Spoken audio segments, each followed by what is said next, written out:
ଆଞ୍ଚଳିକ ପାଣିପାଗ ବିଭାଗରୁ ମିଳୁଥିବା ସୂଚନା ଅନୁଯାୟୀ ସପ୍ତାହେ ପର୍ଯ୍ୟନ୍ତ ଭିଜିବ ଓଡ଼ିଶା। ପ୍ରବଳ ବର୍ଷା ଓ ବଜ୍ରପାତ ନେଇ ସତର୍କ କରାଇଲା ପାଣିପାଗ ବିଭାଗ। ଖବରଟି ଜାଣିବା ପୂର୍ବରୁ ଆପଣ ଯଦି ଆମ ଚ୍ୟାନେଲକୁ ପ୍ରଥମ ଥର କରି ଆସିଛନ୍ତି, ଚ୍ୟାନେଲକୁ ସବସ୍କ୍ରାଇବ୍ କରିବା ସହ ଭିଡ଼ିଓକୁ ବହୁମାତ୍ରାରେ ସେୟାର କରିବାକୁ ଜମାରୁ ବି ଭୁଲନ୍ତୁ ନାହିଁ। ବର୍ଷାରୁ ମିଳିବନି ନିସ୍ତାର, ସପ୍ତାହେ ଯାଏଁ ଓଡ଼ିଶାକୁ ଭିଜାଇବ।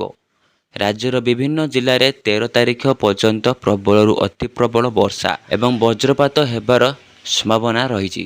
ମୌସୁମୀ ଟପ୍ସ ଏବେ ଗୋପାଳପୁର ଉପରେ ଅବପାତର କେନ୍ଦ୍ର ଦେଇ ଗତି କରୁଛି। ଅନ୍ୟପଟେ ଏକ ଘୂର୍ଣ୍ଣବଳୟ ଉତ୍ତର ପଶ୍ଚିମ ବଙ୍ଗୋପସାଗର ଏବଂ ଦକ୍ଷିଣ ଓଡ଼ିଶା ଏବଂ ଉତ୍ତର ଆନ୍ଧ୍ରପ୍ରଦେଶ ଉପକୂଳରେ ପଶ୍ଚିମ କେନ୍ଦ୍ରୀୟ ବଙ୍ଗୋପସାଗର ଉପରେ ସମୁଦ୍ର ପତନଠାରୁ 3.1 ଏବଂ 5.8 କିଲୋମିଟର ଉଚ୍ଚତାରେ ରହିଛି। ଏନେଇ ସୂଚନା ଦେଇଛି ଭୁବନେଶ୍ୱରସ୍ଥିତ ଆଞ୍ଚଳିକ ପାଣିପାଗ ବିଜ୍ଞାନ କେନ୍ଦ୍ର। 8 ତାରିଖରେ ପ୍ରବଳ ବର୍ଷା ନେଇ ମାଲକାନଗିରି, କୋରାପୁଟ, ରାୟଗଡ଼ା ଓ ଗଜପତିକୁ ୟେଲୋ ଆଲର୍ଟ ରହିଛି। ସେହିଭଳି ସୁନ୍ଦରଗଡ଼, ଝାରସୁଗୁଡ଼ା, ବରଗଡ଼, ସମ୍ବଲପୁର, ଦେବଗଡ଼, ଅନୁଗୁଳ, ଢେଙ୍କାନାଳ, କେନ୍ଦୁଝର, ମୟୂରଭଞ୍ଜ, ସୋନପୁର, ବୌଦ୍ଧ, ନୂଆପଡ଼ା, ବଲାଙ୍ଗୀର, କନ୍ଧମାଳ, ନବରଙ୍ଗପୁର, ପୁରୀ, ଖୋର୍ଦ୍ଧା, ନୟାଗଡ଼, ଗଞ୍ଜାମରେ ବଜ୍ରପାତ ହୋଇପାରେ।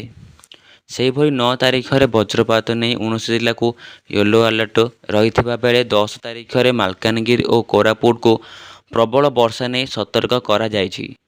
11 ତାରିଖରେ କେନ୍ଦୁଝର ଓ ମୟୂରଭଞ୍ଜ ଏବଂ 12 ତାରିଖ ରାୟଗଡ଼ା ଓ କୋରାପୁଟରେ ପ୍ରବଳରୁ ଅତି ପ୍ରବଳ ବର୍ଷା ନେଇ ଅରେଞ୍ଜ ୱାର୍ଣ୍ଣିଂ ଦିଆଯାଇଛି।